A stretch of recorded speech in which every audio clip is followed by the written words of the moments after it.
todos, bem-vindos mais uma vez ao canal Tradição Católica em Foco. Meu nome é Dionísio Lisboa. Como sempre, eu não começo meus vídeos sem antes pedir aos senhores que rezem sempre o Santo Rosário. A oração do Rosário, a oração que nos protege, que nos leva a Nosso Senhor, através das mãos maternais da Virgem Santíssima. Então pedimos hoje sempre a intercessão de Nossa Senhora.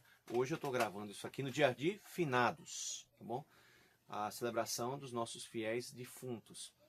E é tempo agora de obtermos o quê? Indulgências, né? Para essas almas que estão purgando os seus pecados, pecados confessados ou pecados veniais, lá no purgatório, tá bom? Então, meus queridos, é uma boa oportunidade, né? Rezar sempre. E nesse período, entre o dia 1º, dia de Todos os Santos, até o dia 8, é um período de dias próprio para a oração pelos fiéis defuntos, tá bom? O ideal é não pedirmos nada para nós, pedirmos por aqueles que não podem pedir por si, que são as almas do purgatório, tá bom? O fogo do purgatório é terrível, mas é mais um fogo de misericórdia. Porque aquelas pessoas que estão passando por a sua purificação, né, essas pessoas estão salvas. São as almas, santas almas do purgatório, tá bom? Que estão sendo purificadas como ouro no crisol. Meus queridos, lembrando, mais uma vez, se você gosta do conteúdo do meu canal, faça o triplo C que o pessoal dos vídeos, né, das comunidades de heróis gostam de fazer, de pedir a vocês. Curta, compartilhe, comente, inscreva-se. Porque está acontecendo muito. O pessoal diz assim para mim: Dionísio, eu estava inscrito no seu canal. De repente, não estou recebendo mais notificações, nada. Eu disse, cuidado com o YouTube, gente. O YouTube tem Shadowban, mas quando você faz um material, né, você divulga material de fé católica. Que hoje em dia, o verdadeiro preconceito é contra a fé católica. E o cristianismo em geral, mas em específico, contra a fé católica, tá bom? Então, curta, comente, compartilhe e inscreva-se. Se você quiser dar um joinha, ótimo. Não esqueça de dar o joinha. E também, que se quiser dar um hype, gente, eu fico muito grato. O hype pode até ser, de repente, você pode até dar gratuitamente. Para divulgar mais ainda o canal, gente. E quem quiser também pode dar um valeu. Valeu demais. Eu fico muito contente também. Tá bom? E rezem por este canal. Então, hoje eu vou continuar falando do livro, né, do opúsculo, que então, como já tem muito tempo, é de domínio público, a Carta do Além. Tá bom? Essa aqui é a edição da Arte Press, mas tem outras editoras que publicaram esse pequeno opúsculo, que deve ser lido, deve ser meditado. Então, retomando, recapitulando, estamos falando da história de uma jovem, né, chamada Anne, que morreu num acidente. Ela morreu num acidente, ela fala que ela morreu numa carta que ela escreveu no sonho. E Deus, muitas vezes, ele nos dá mensagens em sonhos. Então, essa Anne, ela escreve uma carta para uma amiga, que depois vai se tornar religiosa. E nessa carta ela diz que não reze por ela, porque essa amiga que era religiosa, que foi colega de escritório dela por 4 anos, estava rezando pela alma dela, de Anne. Só que não adiantou. Ela falou, não reze por mim. Estou perdida, estou condenada. Então, ela pôs por escrito essa carta que ela viu em sonho, todos os detalhes vívidos em sua mente. Até a letra ela reconheceu, o S, o T, tudo. Apesar de não estar assinada, a caligrafia era de sua colega, que tinha morrido, em 1937. Em 1953, essa carta ela é encontrada entre os objetos pessoais de uma religiosa. Que essa moça depois se tornou religiosa. Mas vamos retomar aqui o relato, né? A Carta do Além. Finalizar hoje, dia 2 de novembro de 2025. Dia justamente dedicado às orações e às missas, sacrifícios, jejuns, rosários. Tudo em prol das indulgências das almas do purgatório, tá bom? rezar o Pai Nosso, Ave Maria, um glória, um terreno santo, numa área santa, num campo santo, num cemitério, numa igreja que tem pessoas sepultadas. Né? Rezar, não esquecer, é bom rezar sempre o terço ou o rosário. Eu já rezei o rosário, já rezei o terço, um terço também, por pessoas da minha família. E, claro, pedir também, confessar-se nesse período, né? Confessar-se e comungar, tudo nas intenções, claro, dessas almas. E também fazer isso também nas intenções do Santo Padre. Então vamos lá, pessoal, vamos retomar de onde eu parei, a segunda parte. Então a moça está lá relatando na sua carta, né, escrita, obrigada, ela foi obrigada, parece que Deus a obrigou. Ela se sentiu forçada a escrever, ela não queria escrever aquilo, mas ela se viu forçada. E ela fala que o inferno é o puro ódio, ódio àqueles que estão lá, ódio aos vivos, ódio aos justos e ódio a Deus, porque eles veem Deus como um justiceiro, mas na verdade Deus muitas vezes não os pune tão severamente quanto deveriam. Imagine. Então vamos lá. Continuando a carta que ela escreveu, né? A alma condenada, a moça Anne. Marta K. e tu me fizestes ingressar na Associação das Moças. Nunca te escondi que achava as instruções das duas diretoras, duas senhoras X, assaz vigaristas. Achava os jogos bastante divertidos. Conforme sabes, cheguei em breve a sustentar nele papel preponderante. Isso era o que me lisonjeava. Também as excursões me agradavam. Deixei-me até levar algumas vezes a confessar-me e comungar. Propriamente não tinha nada para confessar. Pensamentos e sentimentos comigo não entravam em conta. Para coisas piores eu não estava madura ainda. Admoestaste-me um dia. Anne, se não rezares mais, perder-te-ás. Eu rezava realmente, muito pouco. E também só contrariada, de má vontade. Tinhas tu, sem dúvida, razão. Todos os que no inferno ardem não rezaram, ou não rezaram bastante. A oração é o primeiro passo para Deus, sempre decisivo. Mormente a oração para aquela que é a mãe de Cristo, cujo nome não nos é lícito pronunciar. O ódio, né, dessas almas a Nossa Senhora.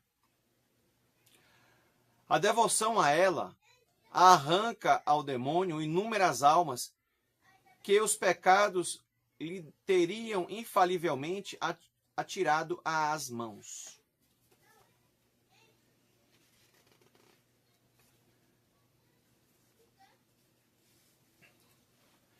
Furiosa, continuo, por ser forçada a rezar, é o mais fácil que se pode fazer na terra.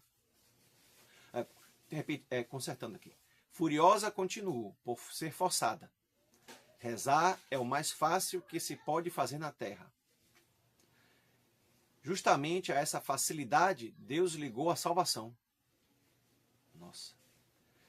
Ela está dizendo então que ela está falando isso forçada. Dizendo que rezar é o mais fácil a se fazer.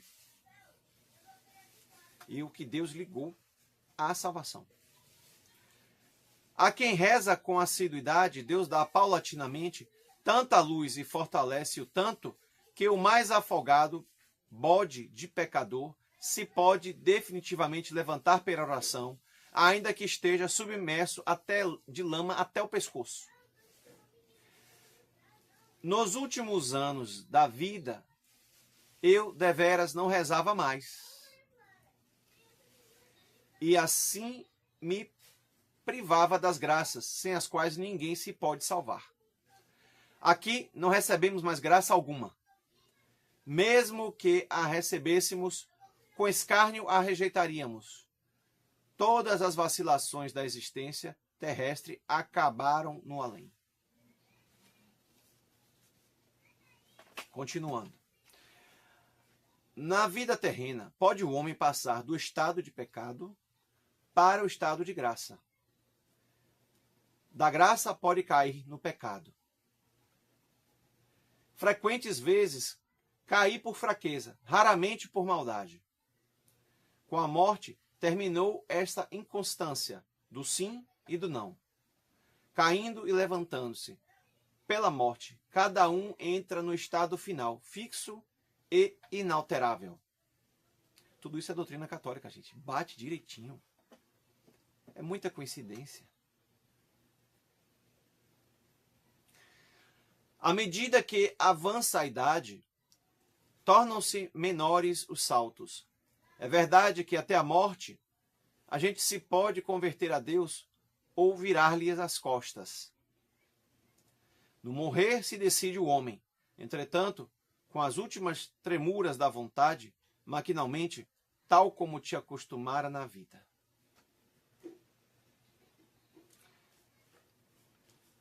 Bom ou mau hábito tornou-se uma segunda natureza.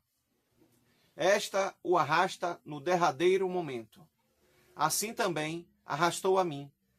Aos anos inteiros eu vivera afastada de Deus. Consequentemente, decidi-me no último chamamento da graça contra Deus. Que horror. Consequentemente, decidi-me no último chamamento da graça contra Deus. Não que eu haver pecado muitas vezes me fosse uma fatalidade, mas porque eu não me queria mais levantar. Repetidas vezes me admoestaste a assistir à pregação e a ler livros devotos. Eu excusava-me regularmente com a falta de tempo. Havia eu de aumentar ainda mais a minha incerteza íntima? Cumpre-me, aliás, afirmar. Quando cheguei a esse ponto crítico, pouco antes da minha saída da Associação das Moças, ter-me-ia sido muito difícil enveredar por outro caminho. Sentia-me insegura e infeliz. Diante da minha conversão, levantou-se um paredão. Deves tê-lo desapercebido. Tu o tinhas imaginado tão fácil quanto quando uma vez me disseste: faça, pois, uma boa confissão, Anne, e tudo ficará bem. Eu suspeitava que assim fosse, mas o mundo, o demônio e a carne já me seguravam nas suas garras. Na atuação do demônio, eu não acreditava nunca. Agora, atesto que as pessoas como eu então era, o demônio influencia poderosamente. Aí, entre colchetes, a influência dos maus espíritos encerra-se nos apelidos demônio ou diabo. Como comprovação de sua existência, bastam 2 textos da Sagrada Escritura. Irmãos, sede sóbrios e vigiai. Vosso inimigo, o demônio, anda por aí como um leão rugindo e procurando a quem puder devorar. 1 Pedro 5,8. O rugir não se refere ao que Satanás faz muito alarme com as suas tentações, porém, a avidez com que ele nos procura perder. E também São Paulo escreve aos Efésios, capítulo 8, versículo 12, assim: ponde a armadura de Deus, para que possais resistir às astúcias do demônio. Nossa luta não é contra carne e sangue, porém contra os poderes dos tenebrosos dominadores deste mundo e contra os maus espíritos dos ares. Isso está na Sagrada Escritura, gente. 2 textos realmente bem impactantes, bem pungentes, né? Voltando. Só muitas orações alheias e as minhas próprias, juntamente com sacrifícios e sofrimentos, teriam conseguido arrancar-me dele. E isso deveras só paulatinamente. Poucos possessos há corporalmente, porém, tanto mais e inúmeros interiormente possessos. O demônio não pode tirar o livre-arbítrio àqueles que se entregam à sua influência. Contudo, como castigo de sua apostasia quase total de Deus, este permite que o mal neles se anime.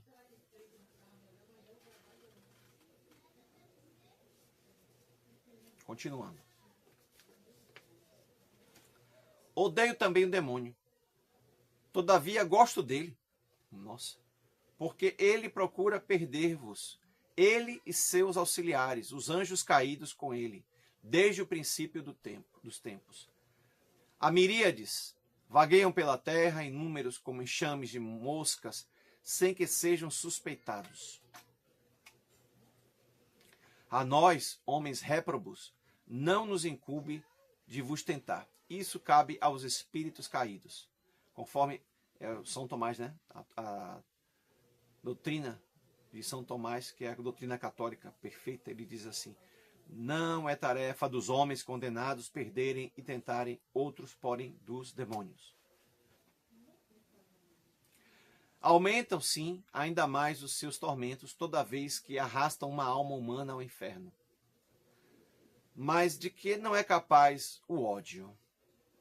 E aí, doutrina mais uma vez de São Tomás, na Suma Teológica 98A4, que é a de 3. O crescente número dos réprobos aumenta ainda os sofrimentos de todos, mas são de tal modo cheios de ódio e inveja que antes querem sofrer mais com muitos do que menos sozinhos. Ainda que eu andasse por veredas tortuosas, Deus me procurava, eu preparava o caminho à graça, por serviço de caridade natural, que por inclinação de minha índole, não raras vezes, prestava. Às vezes atraía-me Deus para uma igreja. Lá eu sentia certa nostalgia. Quando cuidava da minha mãe doente, apesar do meu trabalho no escritório durante o dia, e sacrificava-me realmente um tanto, atuavam sobre mim poderosamente essas atrações de Deus. Uma vez fui na capela do hospital, aonde me levaste no tempo livre de meio-dia. Fiquei tão impressionada que me encontrei a um passo apenas da minha conversão. Eu chorava. Em seguida, porém, vinha o prazer do mundo derramar-se como uma torrente por sobre a graça. Os espinhos aforaram o trigo, com a explicação de que religião é sentimentalismo, conforme sempre se dizia no escritório. Lancei também essa graça, como outras, debaixo da mesa. Ela teve oportunidades, né, de se salvar. Recebeu graças de Deus para isso. Graças suficientes, mas por ela mesma, tornadas ineficazes. Livre-arbítrio, né? Deus respeita a vontade humana. Continuando. Repreendeste-me um dia que, em vez de genuflexão, fiz numa igreja uma ligeira inclinação da cabeça. Olha só quanta gente que entra nas igrejas e só faz a vênia. Já falei, já alertei isso aqui em um vídeo passado. Se tem o Santíssimo exposto, se faz genuflexão, gente. Nada de vêniazinha. Vêniazinha é quando não tem tabernáculo, é só altar. Só vênia é assim, tá bom? Quando tem o Santíssimo Sacramento exposto, então, aí são os dois joelhos. Eu já falei isso. Não vou me delongar muito, que já tem um vídeo só sobre isso. Continuando. Tomastes isso como preguiça e não parecias suspeitar de que já então não acreditava mais na presença de Cristo no sacramento. Agora creio nela, porém só naturalmente, como se acredita em tempestade cujos sinais e efeitos se percebem. Nesse interim, havia me arranjado eu próprio uma religião. Agradou-me a opinião generalizada no escritório de que após a morte a alma voltaria para este mundo em outro ser e passaria por outros e mais outros seres, numa sucessão sem fim. Gente, tá vendo? Isso aí é influência do reencarnacionismo, principalmente das religiões, das seitas espíritas, que infelizmente no Brasil ganharam muito espaço. Muito espaço. O espiritismo, né? Ganhou muito espaço esse verdadeiro atraso na alma rumo a Deus.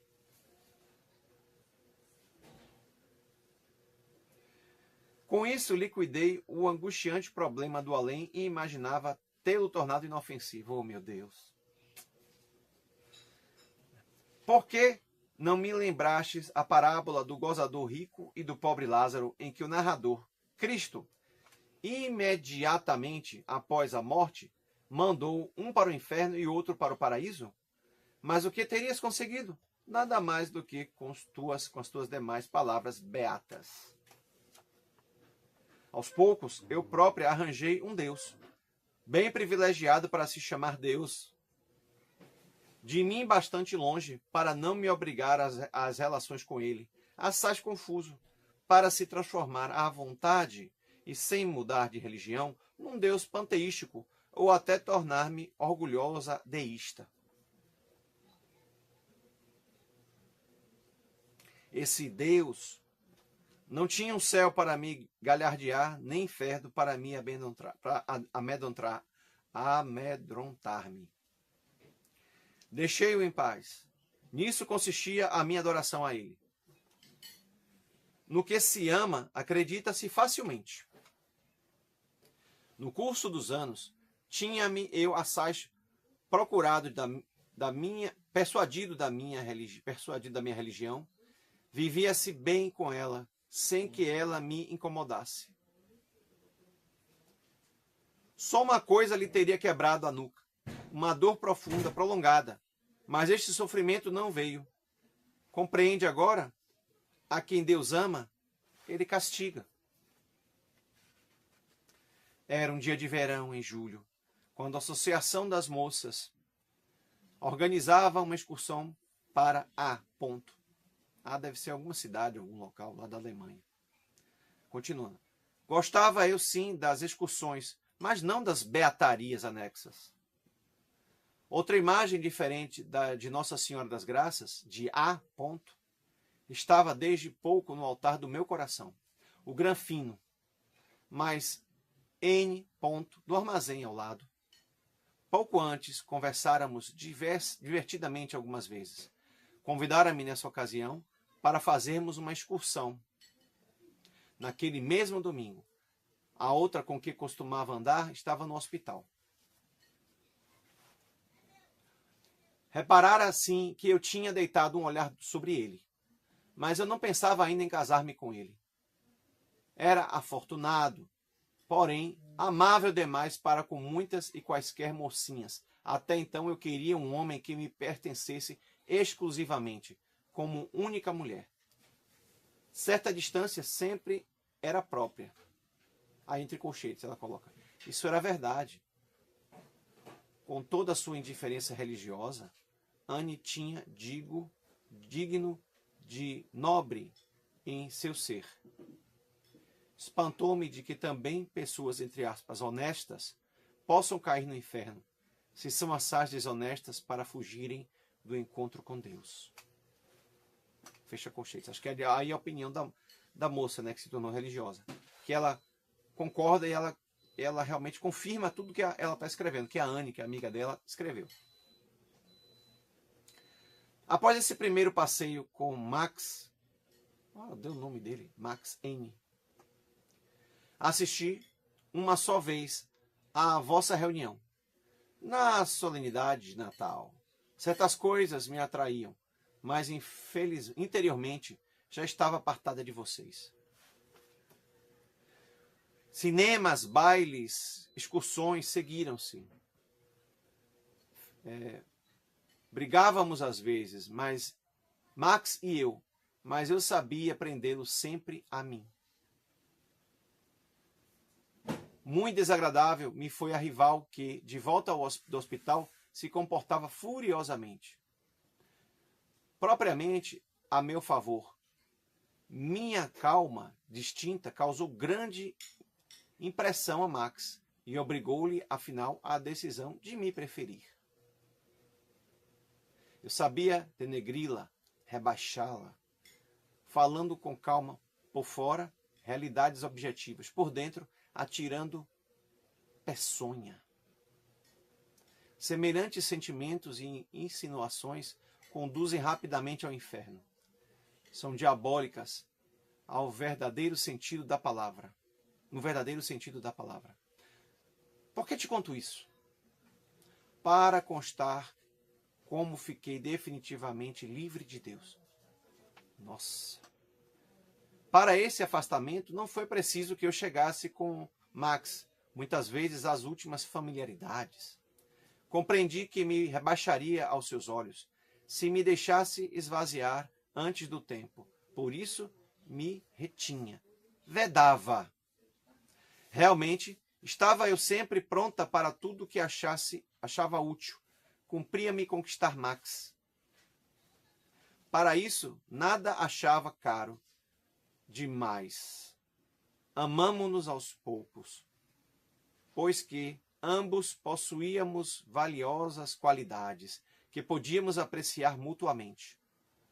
Fui talentosa e tornei-me hábil e conversadora. Cheguei assim a prender Max nas mãos, o que uma mulher não é capaz, né? Segura de que o possuía sozinha, pelo menos nos últimos meses antes do casamento. Nisso consistia minha apostasia de Deus, em fazer de uma criatura o meu Deus.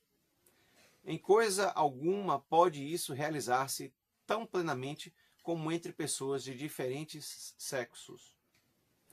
Se o amor se afoga na matéria, isso torna-se seu encanto, seu aguilhão e seu veneno.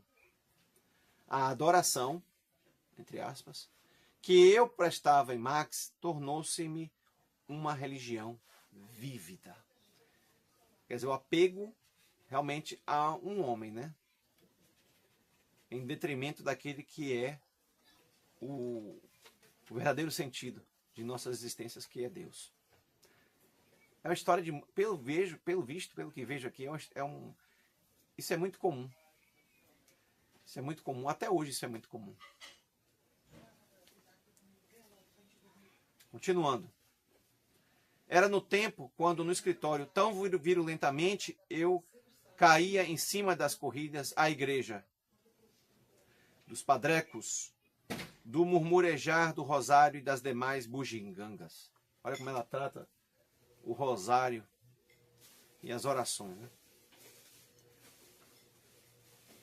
Emprenhaste-te mais ou menos inteligentemente em proteger tudo isso, aparentemente sem suspeitares de que, para mim, em última análise, não se tratava dessas coisas, mas propriamente de ponto de apoio contra a minha consciência que eu estava procurando. Dele eu precisava ainda, para justificar racionalmente a minha apostasia. No fundo, eu vivia revoltada contra Deus. Tu não percebias isso, sempre me consideravas ainda católica. Como tal, queria eu também ser chamada. Até mesmo pagava contribuição para a igreja.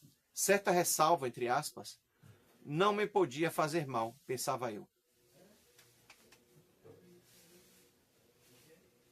Por mais certas que às vezes fossem tuas respostas, de mim ressaltavam porque tu não devias ter razão.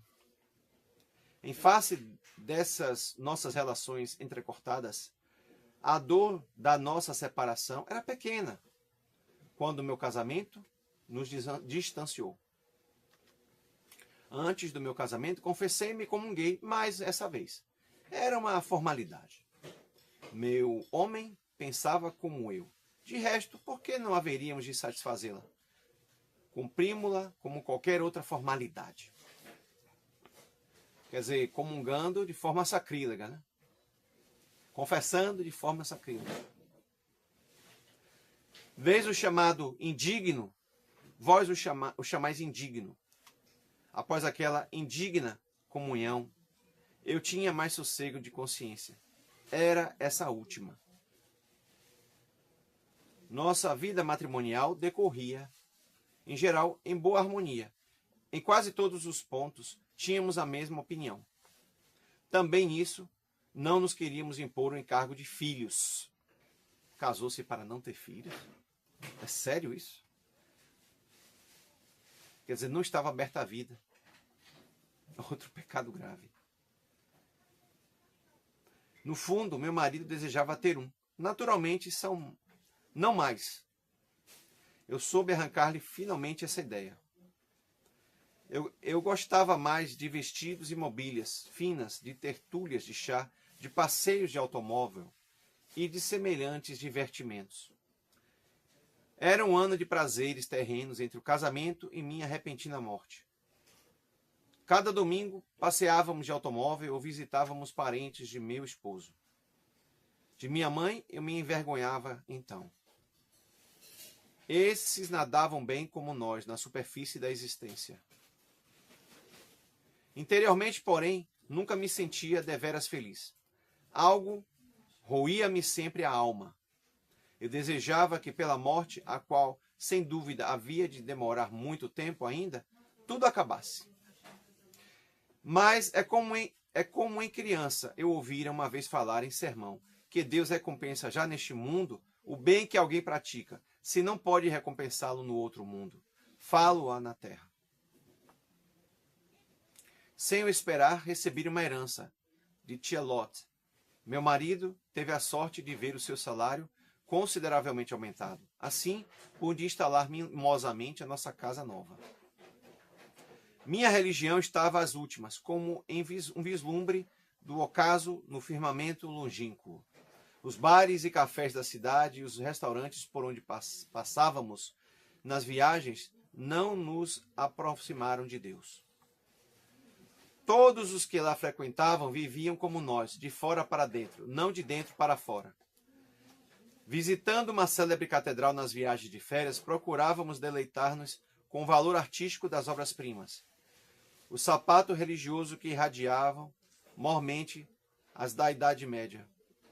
Não, minto. O sopro religioso que irradiavam, mormente, as da Idade Média. Eu sabia neutralizá-lo, escandalizando-me em qualquer circunstância da visita. Assim, a um irmão leigo que nos conduzia, eu criticava o estar um tanto sujo e desajeitado. Criticava o comércio de piedosos monges que fabricavam e vendiam licor. Criticava as eternas badaladas dos sinos chamando para as igrejas, onde se trata apenas de dinheiro. Assim eu consegui afastar de mim a graça cada vez que me batia a porta. Mormente deixava meu mau humor derramar-se livremente sobre tudo o que tratava de antigas representações do inferno, em livros, cemitérios e outros lugares onde se viam os demônios fritarem as almas em fogo vermelho ou amarelo, e seus sócios de caudas compridas trazerem-lhes mais e mais vítimas. Clara, o inferno pode ser mal desenhado, porém nunca ser exagerado.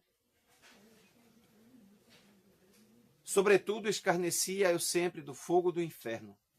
Lembraste como, numa conversa sobre isso, eu te meti um fósforo aceso debaixo do nariz burlando. É assim que cheira?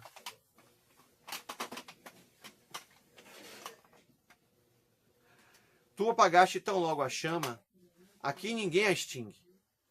Digo-te mais, o fogo de que fala a Bíblia não significa tormento de consciência. Fogo significa fogo. Cumpre entendê-lo em sentido real, quando aquele declarou: afastai-vos de mim, vós malditos, ide para o fogo eterno. Literalmente. Como pode o espírito ser tocado pelo fogo material? Perguntas. Como então pode na terra tua alma sofrer, segurando seu dedo na chama? Tua alma também não se queima, mas que dor tem de aturar o homem todo? Semelhantemente, estamos nós aqui presos ao fogo em nosso ser e em nossas faculdades. Nossa alma fica privada do seu voo natural. Não podemos pensar nem querer o que queremos. Como fala São Tomás de Aquino aqui, gente, São Tomás de Aquino, na Suma Teológica, não é? Questão 70 a 3, tem 2 pontos. O fogo do inferno atormenta o espírito pelo que o impede de executar o que quer. Não pode atuar onde quer e quanto quer. Não procures esclarecer o mistério contrário às leis da natureza material. O fogo do inferno queima sem consumir. Isso é a doutrina da Igreja Católica. O fogo do inferno queima e não consome. É eterno. O nosso maior tormento consiste em que sabemos exatamente que nunca veremos a Deus. É o chamado a pena do dano, né? Nunca vão ter a visão beatífica de Nosso Senhor. A visão de Deus é que dá a vida. E por isso que essa aqui é a segunda morte. Quanto pode torturar o que na terra nos era indiferente? Enquanto a faca está em cima da mesa, deixa-te fria. Vê-lhes o fio, porém não o sentes. Mas entra a faca na carne e gritarás de dor. Agora sentimos a perda de Deus. Antes só vimos. Aí é São Tomás de Aquino que fala que a separação de Deus é um tormento tão grande como Deus. Frase atribuída, aí não é São Tomás não, é Santo Agostinho. Conforme Haldre, Biblioteca Concionatorum Veneza, 1786, volume 2, sobre o inferno. Aí não é São Tomás não, aí é Santo Agostinho. Atribui-se a Santo Agostinho. A separação de Deus é um tormento tão grande como Deus. Então tem a pena do fogo e a pena do dano.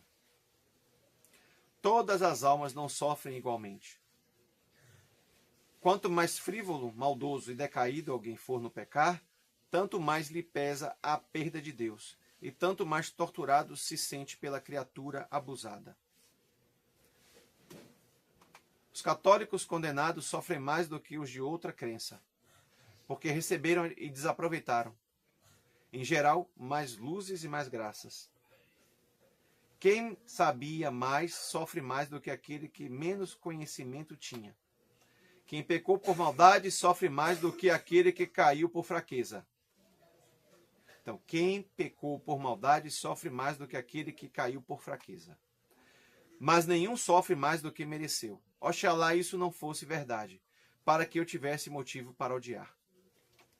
Tu me dissestes um dia, ninguém cai no inferno sem que eu saiba. Foi isso revelado a uma santa. Ria eu disso, no entanto, me entrincheirava atrás desta reflexão. Neste caso, me ficaria suficiente tempo para me converter. Assim eu pensava no íntimo. Deixou para a última hora, né? Já não teve tempo. O enunciado calha. Antes do meu fim repentino, de certo não conhecia o inferno tal qual é. Nenhum ente humano o conhece. Mas eu estava exatamente inteirada disso. Se tu morreres, entrarás na eternidade como revoltada contra Deus. Suportaria as consequências. Conforme declarei já, não voltei atrás, mas perseverei na mesma direção, arrastada pelo costume com que os homens agem, tanto mais calculada irregularmente quanto mais velhos ficam. Minha morte ocorreu da seguinte forma, do seguinte modo, eu vou falar agora.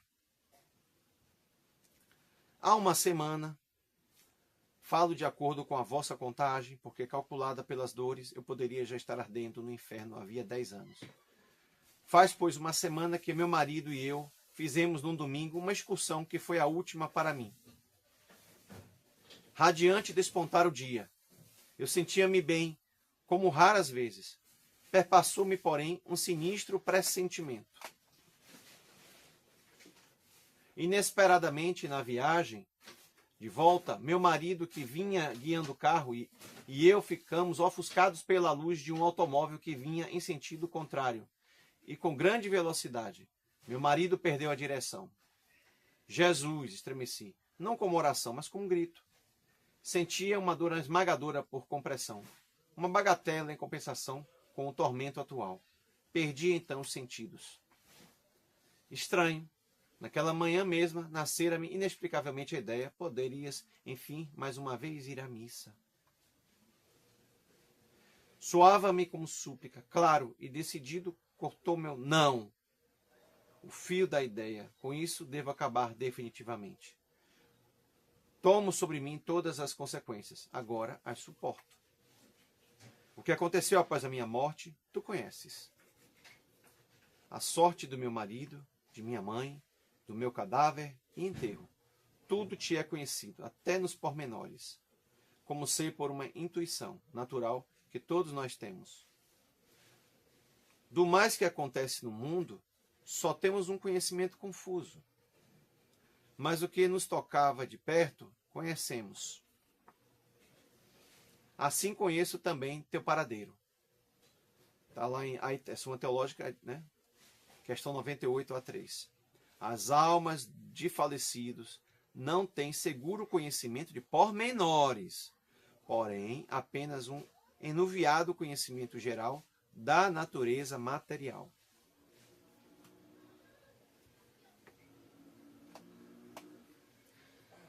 Acordei das trevas no momento da minha morte. Vi-me de repente envolvida de luz ofuscante. Era no mesmo lugar onde estava o meu cadáver.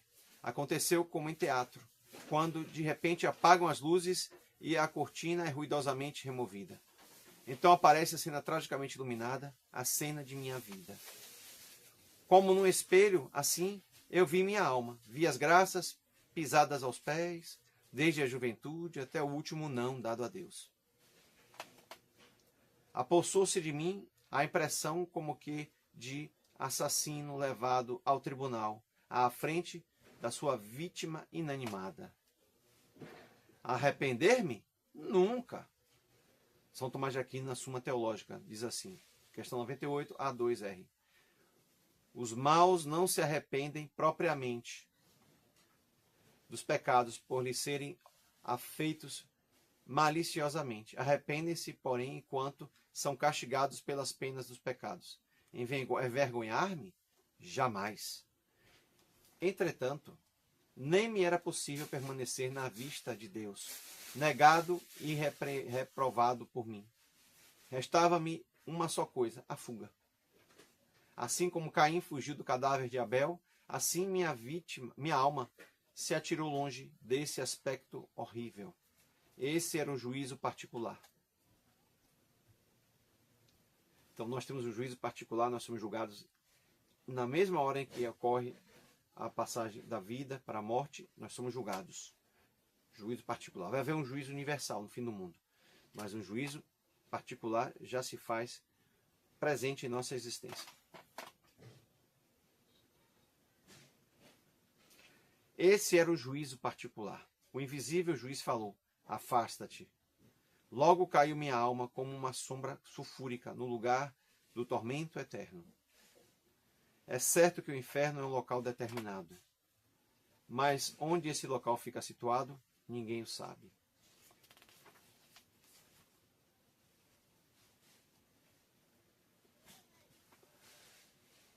A eternidade das penas do inferno é um dogma, seguramente o mais temível de todos e o mais terrível de todos. Tem suas raízes na Sagrada Escritura. Aí tem várias citações, né? Por exemplo, Mateus 25, 41, 46, né? 2 Tessalonicenses 1 a 9, Judas 1, 3, Apocalipse 14, 11 e 20, 10, 11 e 20, 10, 14, 11 e 20, 10. Todos eles são textos irrefutáveis em que eterno não se deixa trocar e interpretar por longo. Eterno é eterno. Se não fora conveniente ilustrar esse dogma num caso particular, nem o próprio Nosso Senhor teria podido fazê-lo na parábola do rico, folgazão e do pobre Lázaro. Lá fez o mesmo que aqui vem feito. Desenhou o inferno e como se pode cair nele. Não o fez por prazer sensacional, porém levado pela mesma intenção que ocasionou essa publicação. A finalidade deste folheto encontra sua expressão no seguinte conselho: Desçamos ao inferno, ainda vivos, para que, moribundos, nele não caiamos. Este conselho dirigido a cada um não é senão a paráfrase do Salmo 54.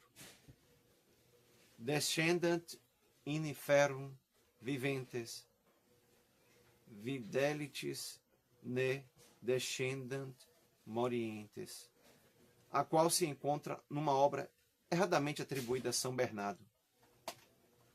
Patrologia Latina, Mini, volume 184, COL 314b. Últimas informações, agora vamos encerrar o relato. A carta do além, tá bom? Assim finalizou a carta do Diane sobre o inferno. As últimas palavras eram quase ilegíveis. Tão tortas estavam as letras. Quando eu acabara de ler a última palavra, a carta toda virou cinzas. O que é que lá ouço, por entre os duros acentos das linhas que eu imaginava ter lido, ressoa doce som de sino.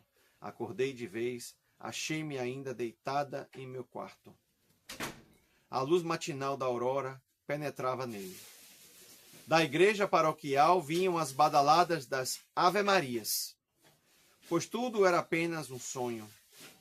Tudo era apenas um sonho? Ela questiona. Nunca eu sentira na saudação angélica tanto consolo como após esse sonho. Pausadamente fui rezando as 3 Ave-Marias. Tornou-se-me então claríssimo. A ela cumpre segurar-te a bendita mãe do Senhor, venerar a Maria filialmente, se não quiseres ter a mesma sorte que te contou, ainda que em sonho, uma alma que jamais verá Deus. Espantada e tremendo ainda pela visão noturna, levantei-me, vesti-me depressa e fugi para a capela da casa. O coração palpitava-me violentamente e descompassadamente. Os hóspedes ajoelhados, mais perto de mim, olhavam-me preocupados. Talvez pensassem que, por haver eu corrido escada abaixo, estivesse tão excitada e vermelha. Uma bondosa dama de Budapeste, grande e sofredora, franzina como uma criança, míope, todavia fervorosa no serviço de Deus e de longo alcance espiritual, disse-me à tarde no jardim: Senhorita, nosso Senhor não quer ser servido no expresso. Mas ela percebia então que outra coisa me havia excitado e ainda me preocupava. Ajuntou bondosamente, entre aspas, nada te deve angustiar. Conheces o aviso de Santa Teresa, nada te deve alarmar. Tudo passa, quem possui Deus, nada lhe falta. Só Deus basta. Quando sussurrava isso mesmo, sem qualquer tom de mestra, parecia-me lê-las na minha alma. Deus só basta. Sim, Ele há de me bastar neste e no outro mundo. Quero ali possuí-lo um dia, por mais sacrifícios que aqui eu tenha ainda de fazer para vencer. Não quero cair no inferno. E aqui encerramos o relato de Carta do Além, escrito por uma moça condenada ao fogo do inferno. E é um relato realmente que não tem como não nos impressionar. Meus queridos, busquemos sempre a oração, busquemos sempre a Deus, busquemos sempre a oração do rosário, fazermos caridade, rezarmos pelos mortos. Esse período agora é um período o qual se deve aproveitar ao máximo, orando pelas almas do purgatório, pedindo a Deus que seja misericordioso e que as indulgências realmente sejam aplicadas para aquelas que precisam. Deus há de providenciar isso. Encerro por aqui,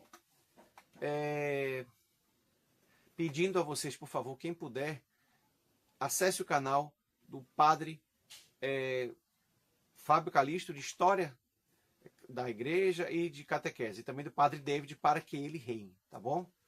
O professor Carlos Bezerra também tem um canal maravilhoso, o canal Glórias de Maria, e são canais que ajudam no crescimento espiritual de qualquer católico da tradição que se respeite e que quer crescer e avançar na fé, tá bom? Buscar sempre a missa verdadeira, a doutrina verdadeira, fugir do modernismo, fugir desse mundo para que nosso destino seja diferente do dessa moça que morreu em pecado e foi levada para onde suas escolhas a transportaram. A semeadura é opcional, mas aquilo que semeamos, a colheita não tem jeito, é obrigatória, é vinculante, é definitiva. Então a colheita muitas vezes é dura. Rezemos, rezemos. Um grande abraço a todos. Salve Maria, viva Cristo Rei. Que as almas dos santos, dos defuntos, das santas almas do purgatório, descansem em paz, tenham a luz eterna, a luz de Deus brilhe sobre elas. Amém. Em nome do Pai, do Filho e do Espírito Santo. Amém. Salve Maria a todos, viva Cristo Rei.